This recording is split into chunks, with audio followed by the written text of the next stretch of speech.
Hello, and welcome to the Next Great Car Era, a podcast by EVTUNERS. I'm your host, Daniel Martin, and today we are joined by Ben, the EV guy. Originally from Austria and now living in the US, Ben started his EV journey with a Ford Mustang Mach E in early 2021. Shortly after, Ben started making tutorials and helpful videos where he explained how to do things with the electric Mustang. Fast forward, now he has switched to a Tesla Model 3 and is making content about car shows, events, and the modifications he is doing to his car. We dive into all this and more right now. Enjoy. Awesome. Well, Ben, the EV guy, thanks so much for carving out some time to chat with me today. Sure. Before we dive too deep into it, maybe you could hit us with a quick introduction and a little bit of background for those who maybe haven't come across you or your channel yet. Sure, why not? Yeah, my name is Ben. I'm originally from Austria, but due to my job and work, I work with heavy equipment. I traveled a lot in Europe, Middle East, and United States, and eventually got moved to the US. I'm living now in California, and I always liked lots of modern technology, so I got into the electric cars a few years ago, yeah. And were you a car person before that, or was electric cars really what got you passionate about cars in the first place? No, it was the electric cars which got me passionate into the cars in the first place. I was more into motorcycles, but never like a really crazy guy into it. Just something I like to do, like driving it and so. But since I have electric car, I want to say probably my wife will call me a car crazy person. Yeah. But the electric car is interesting because it bridges your existing interest in technology, right? Correct. Yes. Yeah. And then the community of cars is also fun. Yeah. So, before we dive too deep into, I have a ton of questions for you. But one thing that you shared with me that I thought was really unique is that you actually did an EV training class Yeah. in person. Could you tell us a Yeah. little bit about that experience? So, like I said earlier, I work with heavy equipment, and the company I work with, they manufacture now cranes and foundation equipment, which are also battery powered. And since I had a little bit of background on electric cars, my boss asked me if I want to learn more about the drivetrain when it's electric powered. And so we did some research where is a good training facility in the nation where we could go, and then we found out Weber State University in Utah. They provide a real good electric drivetrain training, which is more focused on cars, of course. And they had a big facility there, or still have a big facility there, where they have up to, I want to say it was when I was there, 17 cars, where you take the battery packs out, the motors out, you do some Wow. measurements on it, and they offer the training for anybody. So it's not just for people which have a background. It's like a training for anybody. You do some upfront training, which is online based. It's like 2 sessions. One is 8 hours. The other one, I believe, if I remember right, 30 hours or something like that. And when you pass those, you can do the on-hands training it's just outside of Salt Lake City in Utah. It's fantastic training. Huh? And when you look him up, the Weber State University has a own YouTube channel, which is called Weber Auto. And Professor Kegele, he runs that YouTube channel. They do a lot of great videos on how they take Teslas apart, Mustang Mach E's, Chevy Bolt. He has also like Ford Explorer hybrid. I think there's also Kia Niro stuff and BMW battery packs. A lot of good stuff there. Sounds like it was sipping from a fire hose, so to speak. Just a ton Yeah. of information really quickly. Yeah, it was a ton of information really quickly. And for me, since I have a bit of technical background, but I'm more on diesel engine side and on the low voltage electrical side, it was really it closed the gap of the unknown. So I would say now I have a basic understanding how the stuff actually works and how you would do some troubleshooting on it as well. That's really awesome. And did you say that we're going to be seeing some electric heavy equipment on the market soon? Yeah, it's already here. The company I work for, we have now a few machines in the country, but I was just a couple of weeks ago in Las Vegas at the second biggest construction exhibition in the world, and a lot of manufacturers showed off their electric equipment, from cranes to excavators, mini excavators, big drill rigs, everything is there. And so many is battery powered or plug-in powered. And then you see also some which are hydrogen powered. So they're jumping on the train. Wow. Yeah. Um, the how big are the plugs for something like that? I mean, it Um, has to be massive, right? Yeah, I mean, you try to have a high voltage as much as you can. Like, you have to think some stuff on construction sites is already on high voltage, like welding machines, or if you have like a tower crane these days, they run already electric. And you have then like a 480 volt system with a 100 amp circuit or even more for Okay. certain things. But to give you an idea, the equipment I work with, they have up to 450 kilowatt hour battery packages, and they have 4 onboard chargers, so they can charge 80 kilowatt with the plugs provided. So it's pretty Wow. decent. Huh? Yeah, that's really decent. Yeah. About how long, I mean, I know it depends, just like range in an electric car, but like what's a general, like how long would that battery pack run throughout a day? So the equipment I deal with, it really depends on which equipment and what size. Okay. The smaller equipment we have, they're designed to last a shift, which is always 6 to 8 hours. Okay. And the bigger equipment is more designed to that you can finish a single application, and then when you move, then you can move the equipment and then you plug it in again while you work. But to Oh, move okay. it from one spot to another spot, you can unplug it. So that's the Do you, idea behind it. yeah, that makes sense. Um, do you do you see some of the same benefits in the way that electric motors are being put to use in the heavy equipment as in cars? What I mean, like an easy one is like in a car, we all really love that instant torque. It's super fun, and a lot of heavy equipment is diesel because it has a better torque curve. Is the electric just that much better? Um, it's There are some benefits are the same, but like you said, the torque, we have to think about the equipment we work with is diesel over hydraulic, so you actually drive everything on hydraulic base. So now we took out the diesel engine and put in some electric motors. Now the torque is not so the thing you look for, but one thing which is a big factor is noise pollution. So now Mm. when you work in residential areas, the machine is much quieter. And the other thing is also you have a way lower maintenance cost. You have to think the diesel engine runs 8 hours a day, and that means you have to do a lot of oil changes and filter changes, and you have some other maintenance which you don't have to do anymore with the electric drive. That makes a big, major difference. Yeah, that makes sense. Yeah. So, maybe pivoting, that's really interesting, but we're here to talk about cars. But it's fascinating and it's really interesting to see how EV, just electric tech, is really kind of growing into all sorts of different areas at the same Yeah. time. But I'm looking at your shirt. I love the logo. Tell us a little bit about Ben the EV guy. So it was funny.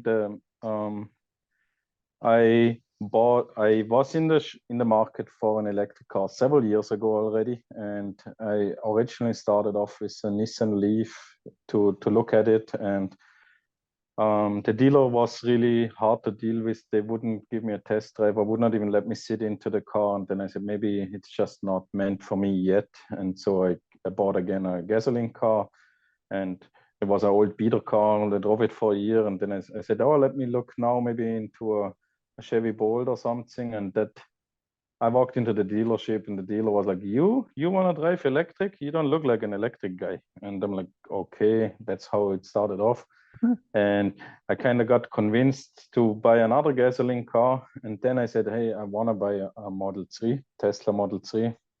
And I walked into 2 Tesla stores and they both kind of ignored me and didn't want to let me drive a car or sit in it. And then I said,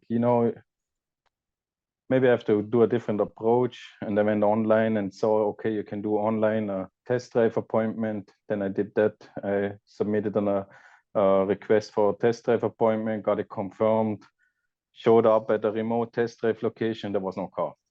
And then I called. Oh no! Oops! I Gonna need that. Yeah, exactly. I called and nobody answered. And then I said, let me try online chat. And then somebody called me back and they apologized. Something went wrong. It was at the end of the year. They got kind of sold every car. It was the end of the year in the year 2020. And then I finally got one test drive in January 21. And what happened during the test drive was they wouldn't give me a key card to drive it.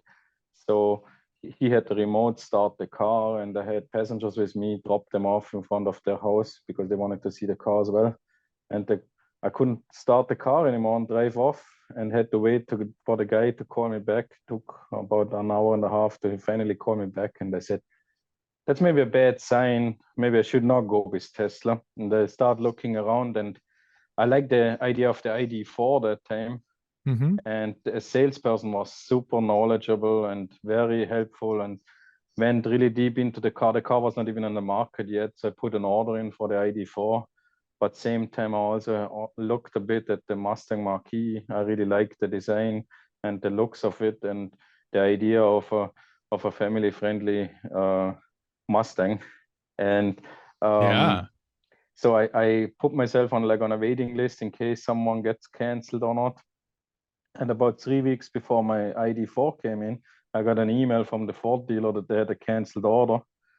And I think I did not finish reading the email. I was already on my way to the dealer. And yeah, 3 hours later, I was Mustang Mach E owner. And I want to say that the sales guy actually was more knowledgeable than what you read about a lot of electric car salespersons back then. It was 2 years ago. So he really knew how to walk through the screen, hook up the phone and everything. But then good. the next couple of days, I found out some other stuff which I just couldn't make to work. So like I had Bluetooth issues with my phone and setting up some settings, and I reached out to the community on Facebook and on Instagram, and some guys reached back to me and they actually called me and guided me through the phone, over the phone, through the settings, and helped me out how it works. I'm like, man, you know how cool it would be if someone just would make a video, so not anybody has to struggle same like me. And they said, hey, I have what it takes to just make a basic tutorial video. And that's how I started making videos. And pretty soon people said, hey, that's some cool videos, can you do some more? And I just kept going and kept going.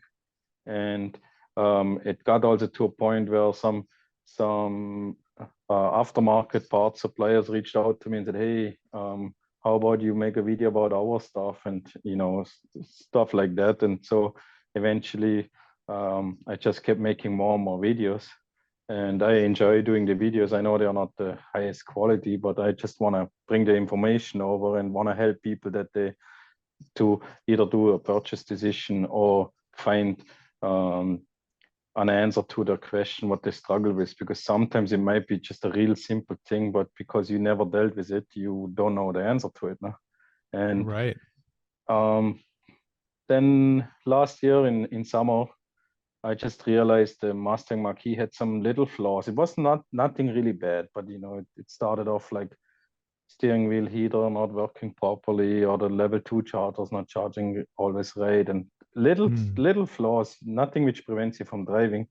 I said, it's a first generation car. Maybe it's time to sell it as long as it still has warranty.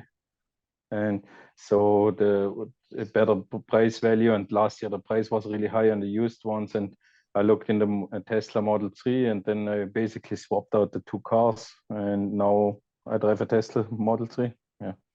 And awesome. I still try to make some videos about it, but there's so many videos out there. So it's a bit not that easy as with the Mustang Mach E. Sure. Yeah. For the Mustang, what are a couple examples of the types of walkthroughs that you created for folks? Because I'm sure that people with Mach-Es are still looking at those videos as they're trying to figure out the new car.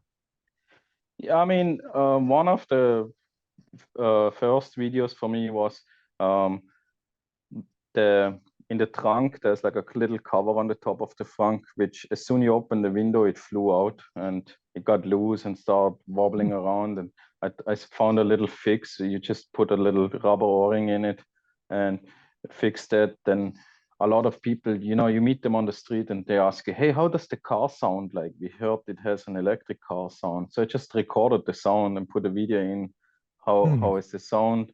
I did a video about the acceleration or just a walk around the car, how it looks like. Because, like I said, the car was, I got the car in February and they only launched it.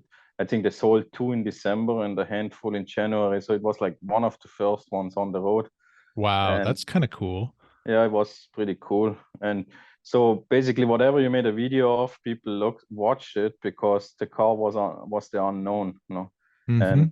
and then I started receiving different spoilers, or also buying different spoilers, tried them out, they compared the different looks, and then I did an install video on dash cam because people ask, hey, where can I plug in on which fuse or access to the 12-volt battery. One very successful video was also how to jumpstart the car in case the 12-volt battery dies, and or Ah, how you drive to the car wash and stuff like that. yeah, very cool.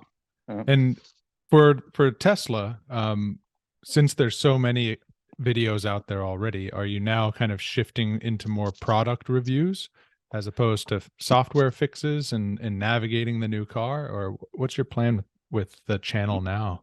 My plan with the channel is I was last year I in summer I was at a event at Sonoma Racetrack, which was the Holy High Voltage, and Yeah, yeah, I'm sure you know about it. And I missed you I'm by one day. yeah, I you was there missed me by one. Saturday. Yeah, and I met a few people which are into modifications on the car, like they do bagged Teslas and they do everything carbon and Mm-hmm. or lower the car and different trims, the new lights. And so my idea is now also to modify my car a bit and also um, report or document the way how I modify it a bit. And then also whenever I see some new gadgets or stuff, like we had last week an update where the Teslas which don't have the radar sensors finally get a park assist. So I do still like a video about that. How does that work? Or I found an affordable level 2 charger on Amazon, tried that out, how it works and stuff. So I still try to do like tutorials and helpful videos, but probably more videos on modifications and stuff. Very cool. I saw that you just did some pretty sweet modification to your car. You have new rims and some wrap on there. Is that right? Yeah, correct. Yeah, I just got recently the new aero rims, which are very mileage efficient rims, which actually should give you up to I believe the correct number was 7 or 8% more range. Wow. And yes, and I put some wheel spacers on, and I didn't want to go for a full wrap because I see a lot of cars have that, so it's nothing unique anymore. Mm-hmm. And I wanted to stay also a little bit on the lower budget end, so I did some just partial wrap. I put some accents on it and some stripes. I installed a carbon spoiler, and the next thing will be some interior modification. I want to upgrade the sound system and screen swivel. And Ah. if I can afford it at one point, I want to put also lip and side trims and stuff like that. Oh yeah, that would be cool. Underglow would be really cool. Yes. It's amazing because LEDs, the ones that I've seen people using LEDs right now Yeah, for yeah, underglow, but then you can adjust that. I mean, it's every color that you could imagine, and then you have the ability to change it too if you get a wild hair. correct. You can do brightness, you can do rainbow colors, you can play it with the music. There's uh, unlimited options. And you see also modification. It's really unlimited. There's not only like one set of underglow you can buy. There's so many different on the market. So what's really the best? You got to find out yourself. Yeah. Or watch your channel to find out. Or watch my channel to find or other channels. Yeah. Yeah. So the rims, that's an interesting one, especially I think a lot of people talk about EV rims and range. What was the size of the and tires that you were running on the stock rims? And then how about the same question for the new ones? So I actually had the factory 18-inch aero rims with the plastic covers on it. Okay. And now I have a 19-inch with the Continental tires.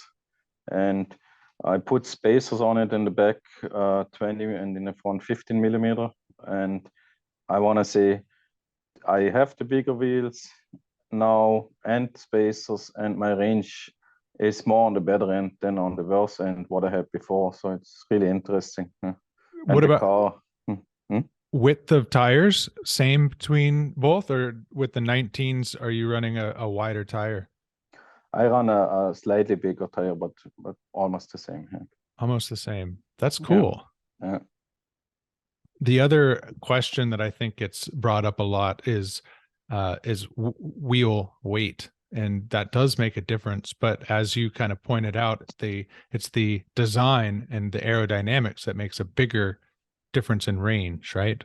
So the company I chose, they're called the New Aero, and that's a wheel which is designed in Sweden and in Germany, and they manufacture them in Italy. So they are forged wheels, and the wheel is heavier.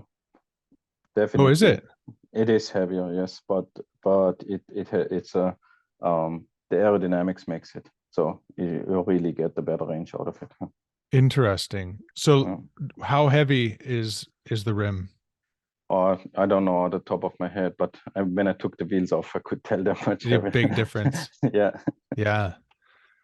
Well, I saw the design. I think it's a really cool design. I'll have to check that out and see. Like I have the Model 3 Performance, and its stock rims are the Uber turbines, and those are super heavy. They're like 33 pounds each, when like a forged race rim are in the low 20s. So it'd be interesting if maybe it's heavier than the Arrows, but maybe still lighter than the Ubers. I don't know. I can get you the specs afterward. Yeah. Well, we'll chat it up and figure that out, because they do look really cool. Yeah. What about other build plans? You mentioned interior a little bit. Anything else? On the long run, I wish to have proper different colors of the seats. I right now just run seat covers, but I at one point wish I have matching seats to the outside stripes. And That'd be cool. I ordered a set to upgrade the sound system, so that will be a real harness which I have to run from the back to the front. And after that, I think I get to a point where I have quite a bit invested in it, and then I have to see what I go next. There's always so many options, and I start going to more and more events. Then you see some other people what they bring new stuff, and that gives you more ideas.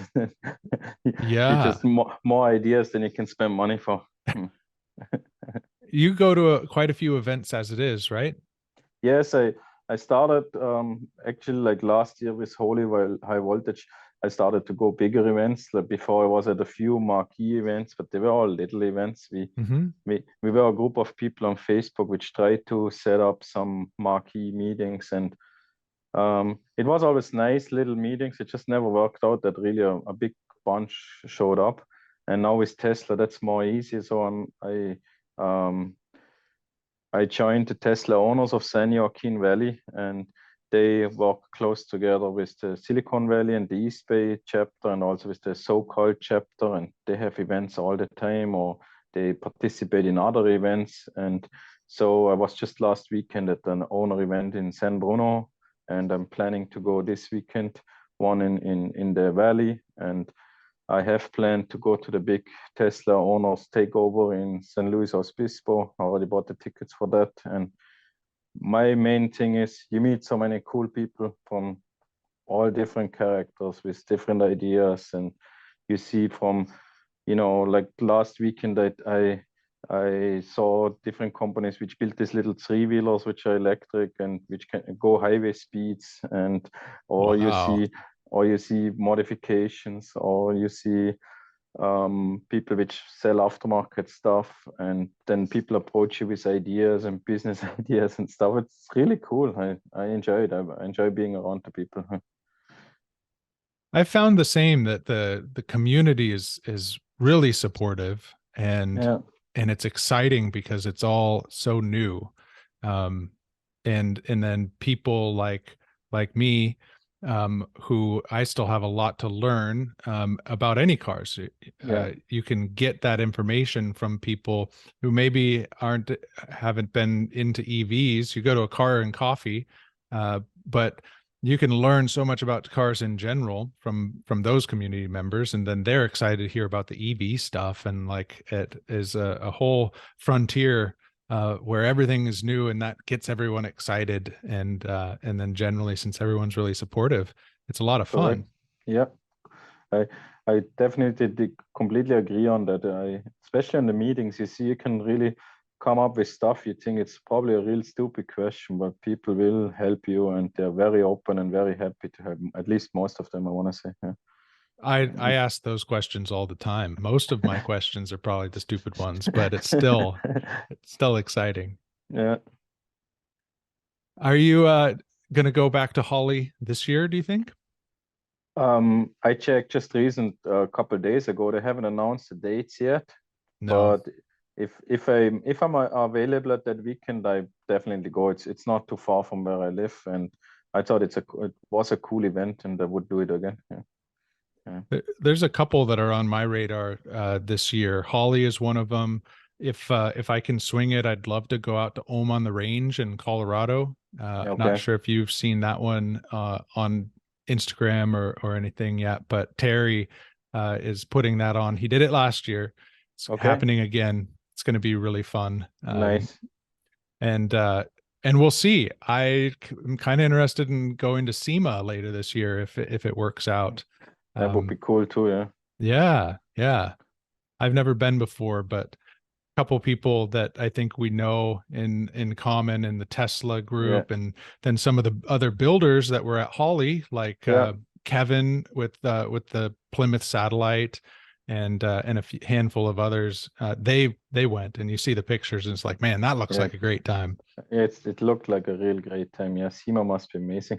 I saw the SoCal guys. They're planning again an event as well in Vegas in June.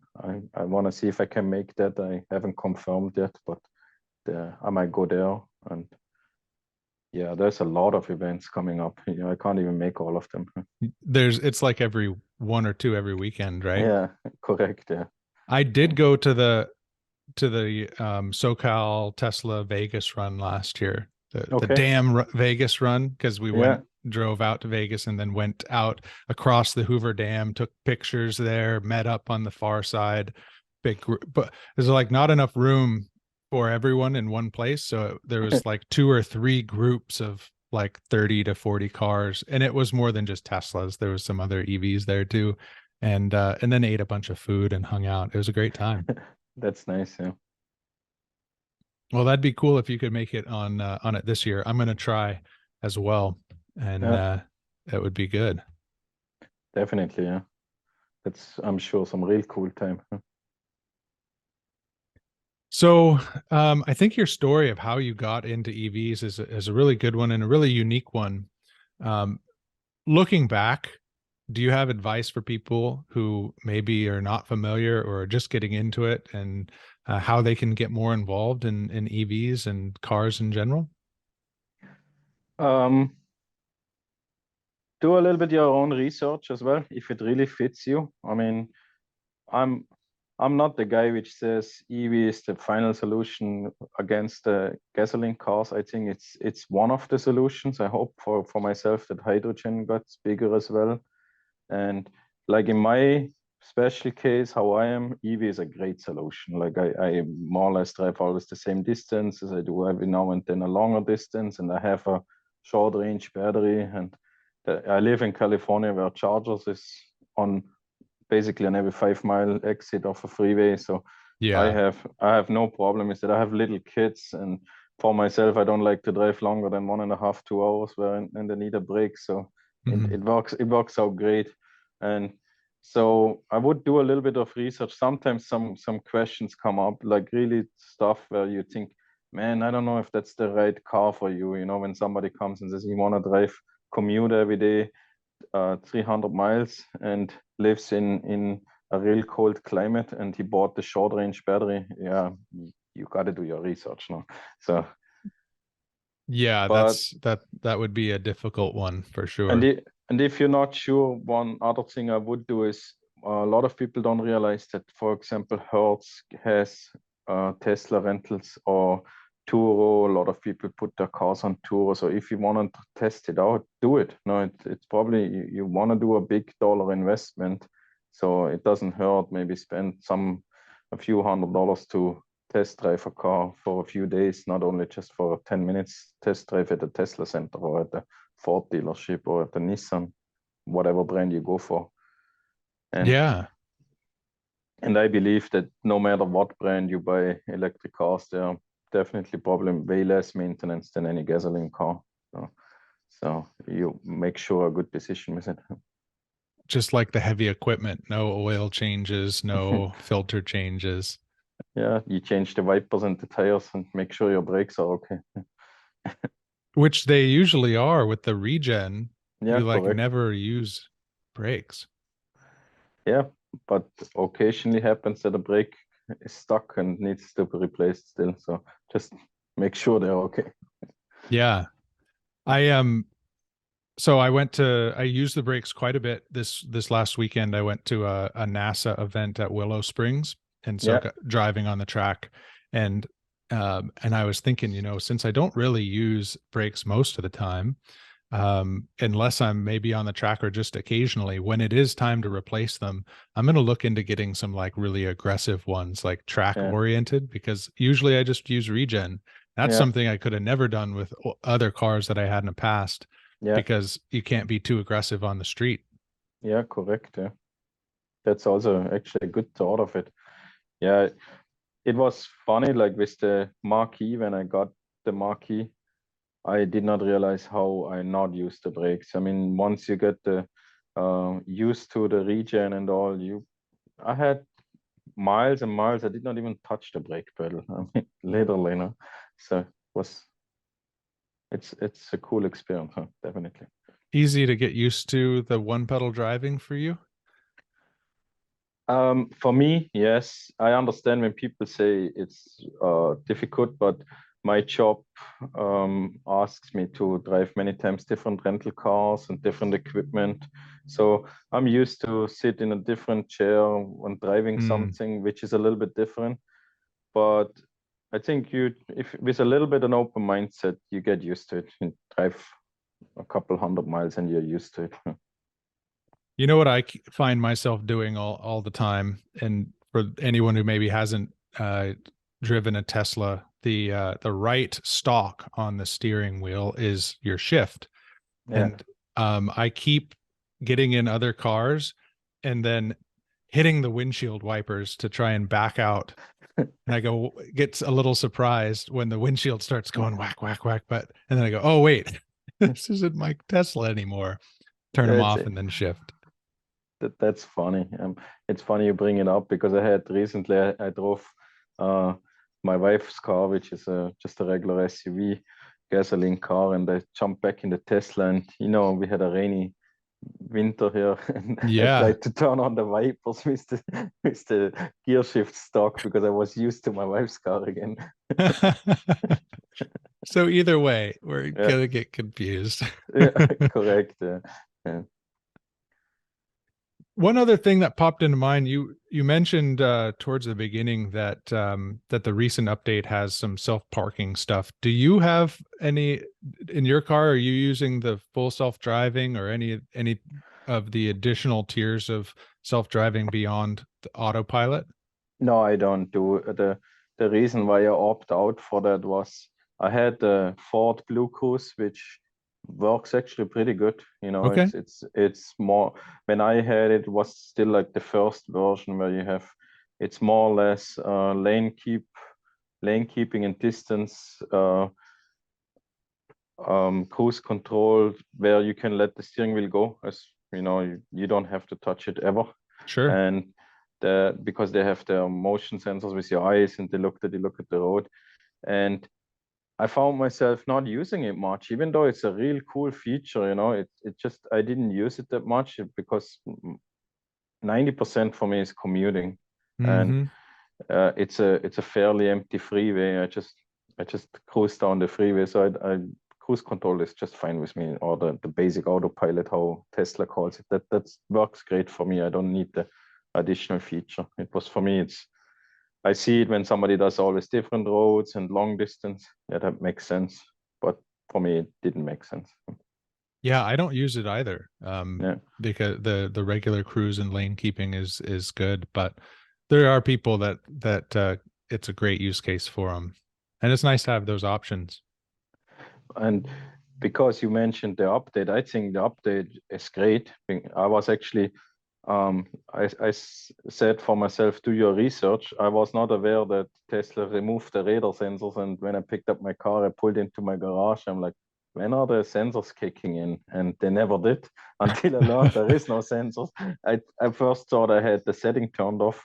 And now, I mean, it works how it's supposed to do. It has sometimes a slight delay, Mm-hmm. like I had when I jump in my car, go straight into reverse, that it said park assist still loading. I had that a couple times now, but Okay. you just wait a second and then it's there. It shows you the distance, how far you can go, just like 12 inches to the wall and stuff. It says a little bit too early stop, but I rather have early stop than late. So it, Yes. yeah, it works great. Huh? And it shows you the nice pattern around the car where is the closest thing to the car. It's cool. Huh? I They like did that a too. It's yeah, really helpful in parking, getting in tight places. yeah, Well, awesome, Ben. I want to be respectful of your time, but thank you so much for carving out this chance to chat with you. I'll have all of your links to your channel and Instagram and things like that in the show notes for people to check out the content that you're creating. And perfect. I really hope to see you at some of these events this year. I hope so too. Appreciate it. Thanks. Likewise, take care. Uh, you too. Thanks. Okay, bye.